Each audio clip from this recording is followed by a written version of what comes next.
Sabi din dito, integrity of notarized document. Sabi ho, sino? Raul J. Palabrica. Sabi ho. No?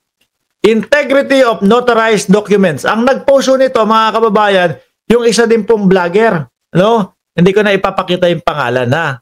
O yan. Yung isang vlogger ho, mga kababayan. Si Boss Ivan. O.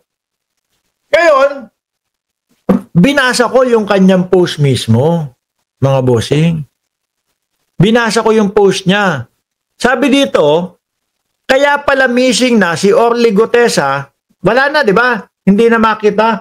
Pati po yung sa DOJ, hindi na nagpapakita, hindi na sumipot si Gutesa, mga kababayan. Kaya pala missing si Orly Gutesa dahil alam niya na makakasuhan siya, pati ang kanyang handler na si Pabdog.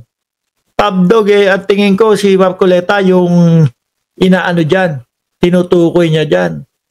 Oh, mahalaga ang notarized documents dahil ito ang nagsisilbing patunay na isang dokumento ay lehitimo, may bisa at napatunayan ng isang autorisadong notary public na totoo ang pagkakakilanlan nung lumagda. Kaso itong mga ito wala na. Si Marcoleta nung isang beses nadaan doon sa mga reporter. Tinatanong, nasaan na po si Gutesa? Wala na. Hindi na nagsasalita. Linampasan lang. Di ba? Nilampasan. Pwede naman sabihin, ay wala, ganito, ganyan. May lakad, ganito, ganyan. Nilampasan lang. Tingin ko dito, ayaw na nilang palabasin.